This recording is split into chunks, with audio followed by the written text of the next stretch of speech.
Hello everyone, and welcome back to Isaiah for Latter-day Saints.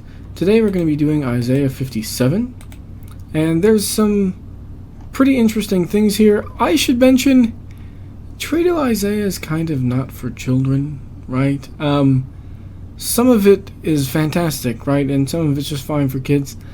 This part's not going to be for kids, right? A lot of it. We've got 56, conversation about eunuchs. Sort of awkward. Like I said, eunuchs are usually attendants, but in this case it's actual eunuchs, clearly. And some of that could be literally eunuchs that are intentionally made eunuchs so that they can serve in the harem and not be a problem. There's never any doubt, if all you have is a eunuch taking care of the harem, that the children are really the children of the emperor. But also, it could be that you have eunuchs that have become eunuchs in battle, right? If I'm fighting, a good place to hit your opponent is right between the legs because the armor is not as good there. So it's easy to kill someone that way. But if you don't quite kill them, you get the point, right? So you're going to have, that's going to be a thing. So like I said, not sure how much of this is really for kids at this point. This chapter is pretty intense as far as that goes. We're into that territory, though. Ezekiel's the same way, right? That's the stuff from this time period is just kind of like that. But we're going to get 57 today. But 57 just continues right on going with 56. And helping you get the contrast between the people that are not being taken care of, but that God cares for. And then at the end of the chapter, he says, you guys need to not ignore these people. You were supposed to take care of them, but you're not. And he continues to just lay into them, just right on down the line as we go through this chapter. So this is a little on the disturbing side. But you can tell that the style is different. Even in translation, you can feel the stylistic difference as we go through. As we went through last time, 56, and as we go through 57. It was almost a little bit of a jolt to me, personally, noticing the stylistic difference going through here, but that's how these things go. But like I said, this fits well with what we're getting in the Second Temple period from others, and like I said, from Zechariah. And I don't think we should write this guy off and say, oh, well, this guy's pretending to be Isaiah, he's some kind of an imposter. I don't think so. I think that this guy's a prophet, whoever he is, and like I said, my money's on Zechariah.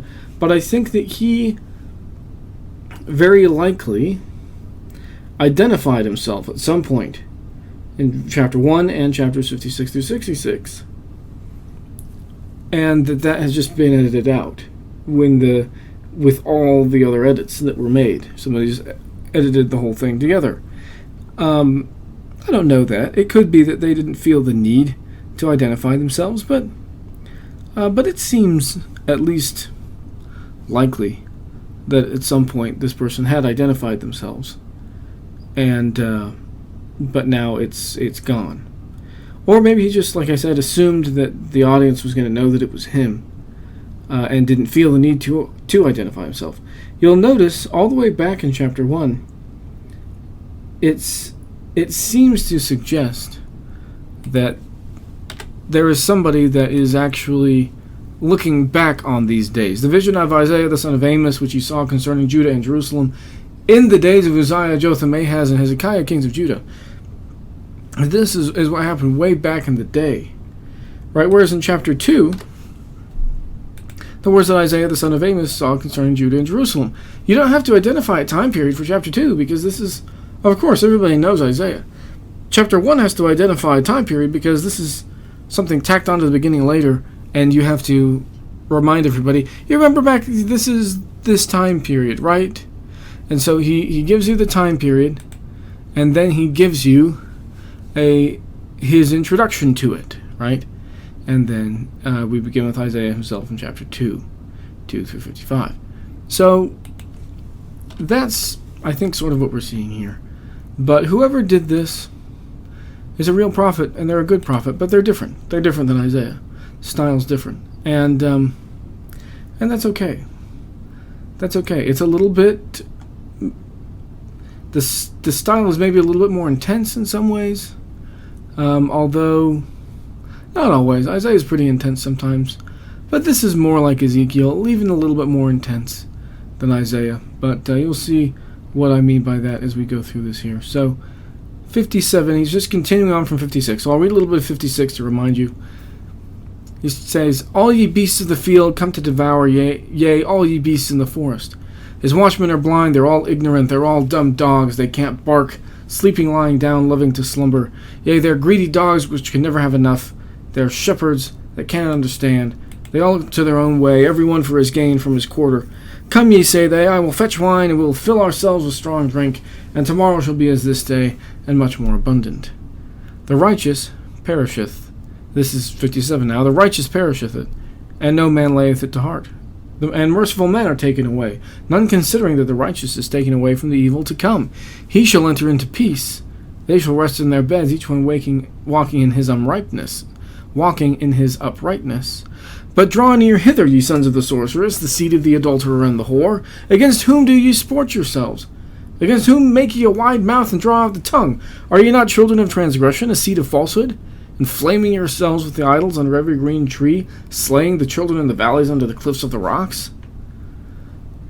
So this is, like I said, a little more intense, right? A little more intense. But the contrast here in 56 is these good people that are ignored, and then he lays into the people that should be taking care of them, but are ignoring them. And then he just keeps on keeping on with 57. "The righteous perisheth, and no man layeth it to heart." So presumably the people he was just been talking about have been dying, and nobody's caring. Merciful men are taken away, none considering that the righteous is taken away from the evil to come. And the good people are dying here. Merciful people are dying. And nobody's thinking about the fact that, I don't know, maybe they're dying not because they've done something wrong. Maybe they're dying so that they don't have to deal with all the bad stuff that's coming. And when you think about it, he says in the next verse, "He shall enter into peace. They shall rest in their beds, each one walking in his uprightness." And he says, well, these people at least are going to die and go into peace, and they'll die peacefully in their beds, each one walking in his uprightness, each one being righteous and being rewarded, presumably, for their righteousness. You guys, on the other hand, that's not going to happen to you. "But draw hither, ye sons of the sorceress, the seed of the adulterer and the whore." So that's obviously very strong language.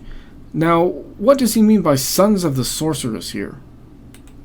So sons of the sorceress, in both Hebrew and Aramaic, when you say son of something, it often means you're just describing that thing. So son of man is just a man. It's just a way of saying a human being.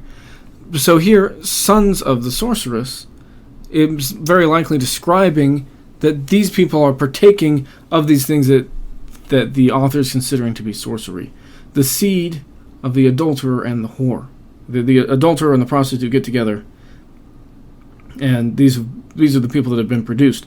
Now, why does he say this? Because, once again, some of these people have probably been looking down on people that are sort of mixed ethnic origin among the Israelite population because of the wars, presumably, among other reasons. That's not the only reason, but that's part of the issue here. So he's calling these people sons of sorceress, the seed, the product of the relationship between an adulterer and a prostitute.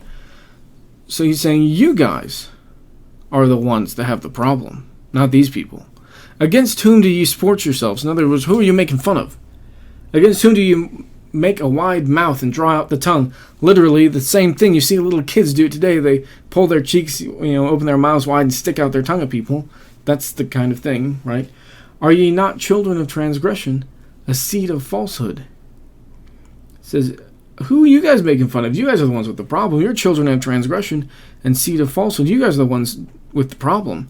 Inflaming yourselves with idols under every green tree. And inflaming yourselves there is kind of intense. It could be seek consolation with the shades of the dead under every green tree, something like that. Sacrificing the children, slaying the children in the valleys under the cliffs of the rocks. They're doing all this idolatrous stuff, And yes, sacrificing children in the valleys was a thing that happened. We get this in Jeremiah. It talks about sacrificing children to some pagan gods there in the Hinnom Valley. Let's read it right now. We get this right here in Jeremiah 32, verse 35. And they built the high places of Baal, which are in the valley of the son of Hinnom, to cause their sons and daughters to pass through the fire to Molech, which I commanded them not, neither came it into my mind that they should do this abomination to cause Judah to sin. So this is a record of them actually sacrificing children to this deity. And lest you think that this is an exaggeration, we do have archaeological evidence of this from at least the ancient Near Eastern area in general.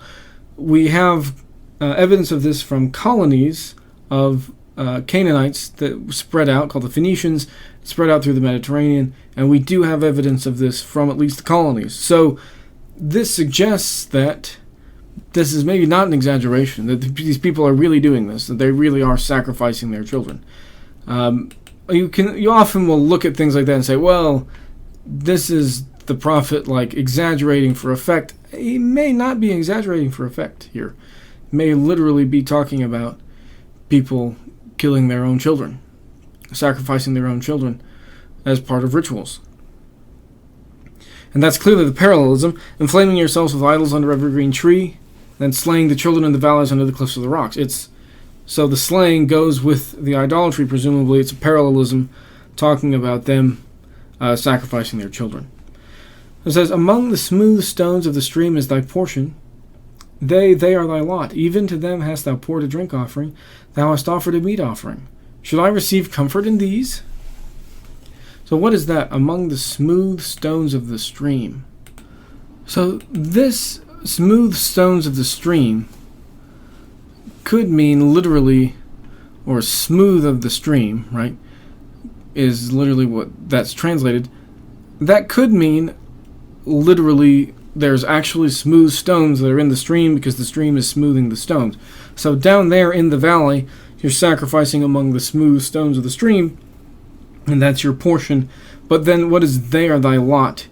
Even to them hast thou poured drink offerings, thou hast offered a meat offering? Shall I receive comfort in these? What is that? It could also mean that you're sacrificing down in the valley among the smooth stones, but the pun is that you're also setting up, presumably, some of these as statues.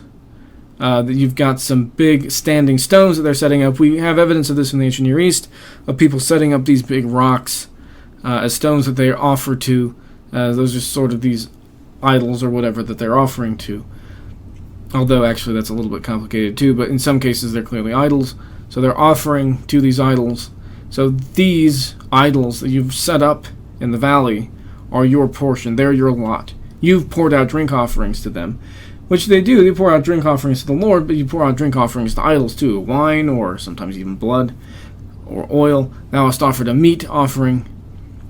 Often that, when we say meat offering, we don't actually mean meat. We mean actually grain, ground grain. And that may be what we have here, but regardless, it's an offering. It says, you're offering to these deities. Should I receive comfort in these? Upon a lofty... So how is this going to help me when you're doing this? You're offering, you've given yourselves to these other deities. Upon a lofty and high mountain hast thou set up thy bed. Even thither wentest thou up to offer sacrifice. So the image here is, on a lofty and high mountain, you've set up a bed. Presumably, this is conflating the idea of illicit sexual activity and sacrifices to other gods, which is a common enough image in the Old Testament and the ancient Near East. Even thither wentest thou up to offer sacrifice. So there's this, like I said, this conflation between sacrifice to the deity and sexual activity, illicit sexual activity. Behind the doors also in the posts hast thou set up thy remembrance, for thou hast discovered thyself to another than me, and art gone up. Thou hast enlarged thy bed and made thee a covenant with them. Thou lovest thou bed where thou sawest it. Behind the doors also and the posts hast thou set up thy remembrance, for thou hast discovered thyself to another than me, and art gone up. Thou hast enlarged thy bed, and made thee a covenant with them. Thou lovest their bed where thou sawest it. And thou wentest to the king with ointment, and didst increase thy perfumes, and didst set up thy messengers far off, and didst debase thyself even to hell. Thou art wearied in the greatness of thy way, yet saidst thou not, There is no hope. Thou hast found the life of thine hand, therefore thou wast not grieved. And of whom hast thou been afraid or feared, that thou hast lied, and hast not remembered me, nor laid it to thy heart? Have not I held my peace even of old, and thou fearest me not? I will declare thy righteousness and thy works, for they shall not profit thee. Once again, like I said, this is pretty intense. Upon a lofty and high mountain hast thou set up thy bed to offer sacrifice, right? Behind the doors and the posts hast thou set up thy remembrance. And what does that mean, set up thy remembrance? And this could well be, the King James translator has tried to make this less offensive. But it's just straight up offensive, okay? Behind the doors and posts, you've set up your sign, right? Or on the doors and posts, you've set up your sign, right? Presumably advertising your services. And then it says that you have discovered thyself to another than me. That basically always is referring to sexual activity, or at least to nakedness. For when I was gone, you disrobed, basically. You took off your clothes, and you laid down and made room in your bed for those with whom you made an agreement or a covenant. You loved their bed where thou sawest it is a euphemism for the pleasure of sleeping with them, right? You looked upon them when they were naked. There's a textual variant there that adds that. So, very, very clearly, there's some obviously sexual stuff going on here. But this is him lambasting these people, comparing idolatry to adultery, right? And that's very common in the Old Testament. Lots of prophets do this. So Trio Isaiah is running with that tradition and saying, just like a woman maybe would be unfaithful to her husband, you have been unfaithful to Jehovah, your husband. And he continues with the pun here. And thou wentest to the king with ointment. What is the king? Molech, right? There's a deity, Molech, to whom you offer children as sacrifice. We were just talking about that earlier. So you went into Molech with ointment, and didst increase thy perfumes, did send thy messengers far off, and did debase thyself even unto hell. That this process, he says basically, you put on your perfume and went into to Molech, to the king. Basically, you've been running around with Molech instead of me, and you sent messengers far off, presumably to go get other customers. You sent them even down to Sheol, to hell, to get other customers. So, a very, very sort of uncomfortable image here. As thou art wearied in the greatness of the way, yet saidst thou not, There is no hope. Thou hast found the life of thine hand, therefore wast thou not grieved. He says, you were worn out by this journeying, by this trip, by going and sending all these people everywhere, but you never said it was vain. It said you basically found that your strength was renewed. And so you didn't weaken. But thou hast found the life of thine hand, once again, is a little bit of an uncomfortable pun. And has found the life of thy hand, once again, sort of strength to your hand, but it's probably not hand. Hand is often a euphemism for the male member. That's clearly what it is in 8. Thou lovest thy bed when thou sawest it, I said, but really you saw his hand. It's not his hand, right? This is the male member. So then again in 10, has found the life of thine hand, therefore thou wast not grieved. So his vigor has gone back into the man's hand, right? His member that she's with. Okay, so this is pretty intense, right? Trito is pretty sexually explicit here, and he's going to be like that throughout. This is similar, like I said, to later stuff like Ezekiel, right? Which is pretty explicit, so explicit that rabbis said you need to be married and over 35 to read Ezekiel, kind of a thing, right? It's pretty explicit. And of whom hast thou been afraid or feared that thou hast lied, and not remembered me, nor laid it to thy heart? Have not I held my peace even of old, and thou fearest me not? It says, who have you been afraid of instead of me? You've lied, and you have not remembered me. You haven't laid it to heart. I didn't say anything. I held my peace even of old, and you feared me not. You should have paid attention to me, and not to these other lovers, these other gods that you're going around philandering with. So I will declare thy righteousness and thy works, for they shall not profit thee. And righteousness, probably unrighteousness, but I'll declare what you're doing and all the things that you're doing, and these things are not going to help you. This is very condemning against Israel.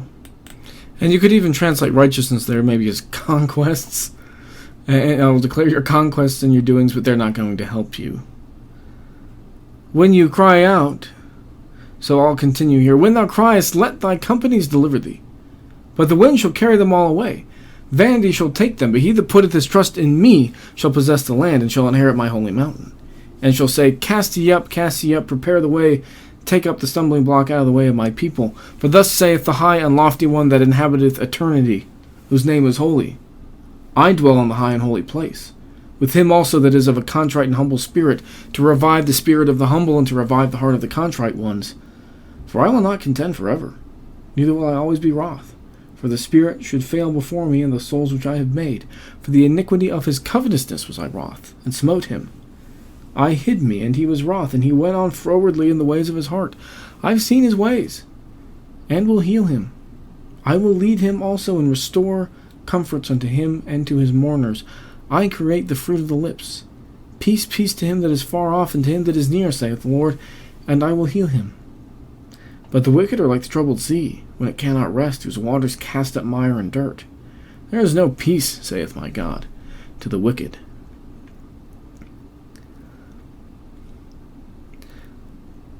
So when thou criest, let thy companies deliver thee. It's okay when you cry out, when you realize that you're having a problem.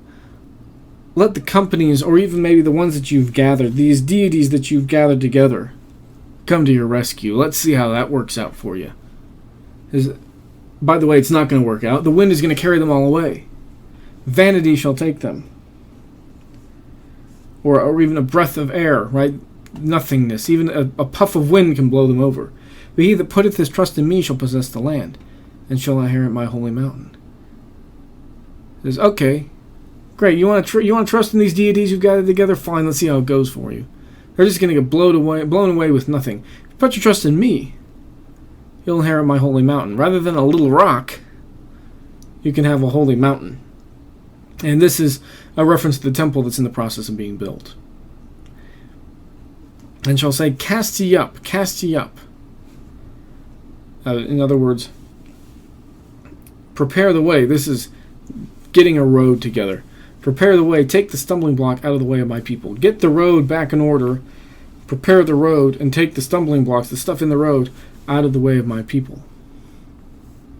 For thus saith the high and lofty one that inhabiteth eternity, whose name is holy, I dwell in the high and holy place, with him also that is of a contrite and humble spirit, to revive the spirit of the humble, and to revive the heart of the contrite ones.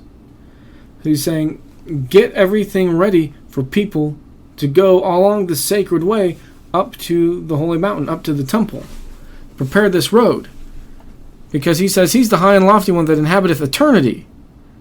So he's inhabiting the temple, but he also inhabits eternity. He is eternal, in other words, unlike these little rocks, right? His name is holy. So I dwell in the high and holy place. It is interesting that it says his name is holy. This may be a nod to what we get in the book of Moses, a reference to God being known as the man of holiness. We get that a few times in the scriptures. Moses 6:57, for example, references this, so this may be a nod to that he says he's holy, but that is actually his name. I dwell in the high and holy place with him also that is of a contrite and humble spirit, to revive the spirit of the humble and revive the heart of the contrite ones. Those that have a contrite and humble spirit, or you could even say a broken heart and a contrite spirit. That is something that you're going to see throughout the Old Testament. It also shows up in the Book of Mormon, that we should offer a broken heart and a contrite spirit to God, to revive the spirit of the humble and revive the heart of the contrite ones. That those that have been ground down, these humble people from earlier there in 56, he says he is there to bring these people up. He lives in eternity. He's eternal. He lives in the high and holy place, and he's going to bring these people up and help them. For I will not contend forever, neither will I always be wroth. Contend, you could say, I'm not going to be angry forever. I'm not going to be upset forever, neither will I always be angry. For the spirit should fail before me in the souls which I have made. And you could say, but apart from me, all spirits weaken. Or the spirit weakens because I'm the one that made all creatures that breathe. That is another way that you could read that. One of the problems with Hebrew, right? So he's saying, listen, I'm not going to be angry forever. I made these people. It's from me that the spirit wakens. I made all creatures that breathe. I'm not going to be angry forever. I made them. I'm going to help them. For the iniquity of his covetousness was I wroth. I was angry at them. Even though I'm the one that put their life in them, I'm the one that made them, I was angry at them because of their covetousness. Now, what is covetousness? And covetousness, you could say, really is greed. That's a good translation of that word. For the iniquity of his greed was I angry and smote him. I hid me and was wroth, and he went on frowardly or wickedly in the way of his heart. Now, what does he mean? He's covetousness? What is going on? During this period, there was discussion, continuous discussion, about let's get the temple rebuilt. But there are people that did not want to contribute to the building of the temple, either by donating their time or their money, or to contribute to keeping it up and offering sacrifice and maintenance after it was up. So he's saying these people are not contributing towards the temple, and so I was angry with them, and they kind of went through a rough time. I hid me and was wroth, and he went frowardly on in the ways of his heart. I hid myself and allowed some hard things to happen to them. If you go read Ezra and Nehemiah, they've had a very, very hard time. They're having to fight all the time just to get the temple built, and the walls and everything. It's a very difficult thing. But he's saying, I did not help because they were not doing what they were supposed to be doing. And they just kept on doing their own thing. It says, but for the righteous, I have seen his ways and will heal him. I will lead him also and restore comforts unto him and to his mourners. And you could even say, though I see his ways, I will heal him. I will lead him also and restore comforts to him and to his mourners. So it's either I will, despite all this, I'll help him, or I will help his ways, the other people's ways, in contrast to him. It's hard to know which is which. But there is in the one of the early translations called the Targums, the translation into Aramaic, there's actually some resurrection motifs in here. So it could be talking about the person himself, the idea that he's going to heal this person who's been really unrighteous, and it'll be as though I'm bringing somebody back from the dead, sort of spiritually. And that works with I will lead him also and restore comforts unto him and to his mourners, or repay them with comfort. I will heal them and repay them with comfort, those that have mourned. I create the fruit of the lips, or you could translate that, putting words of praise on the lips. Peace, peace to him that is far off, and to him that is near, saith the Lord, and I will heal him. Putting praise on the lips among those that mourn, peace for those that are far off and for those that are near, peace to all of those in the world, in other words, and I will heal them. Those that are far off, in other words, those that are still in Babylon that did not return, when Cyrus said people could come back, and then those also that are near, he says, I'm going to heal all of you. God is going to heal, the Lord is going to heal all of you. But the wicked are like the troubled sea, when it cannot rest, whose waters cast up mire and dirt. There is no peace, saith my God, to the wicked. So basically, he's saying, if you guys repent, you will be healed. If you don't, it'll be like the troubled sea, the water that's continuously getting stirred up with dirt and mud. That's not going to be peaceful. He's saying the righteous are going to find peace, but the wicked will just be like the troubled sea, muddy and dirty and gross forever. So that's what we're getting in this chapter, is this contrast between God helping the righteous and not helping the wicked, and the wicked basically punishing themselves through all their idolatry. And Isaiah is saying, or this Deutero-Isaiah, or Trito-Isaiah, whoever this is, maybe Zechariah, who knows, but he's saying, you guys are doing all these really bad things, and you really think that this is going to go okay for you? Right? You really think this is going to help you? Like, no, it's not. If you guys humble yourselves, then you'll be fine. But if you don't, your life is just going to be full of problems. And he's hitting it really hard here. You can sort of sense his anger and his desperation. I don't think he would be this intense otherwise, but you can sort of understand that. These guys have been through a lot. This has been a pretty hard time. People have not necessarily been listening, so he's ratcheting up the heat to make sure that they listen. So it's pretty intense, but he's trying to make sure that they listen. And it's actually maybe even more intense than I've pitched it. He's using puns throughout this chapter, and the puns are sometimes pretty intense about idolatry and things like this. So it's a pretty intense chapter.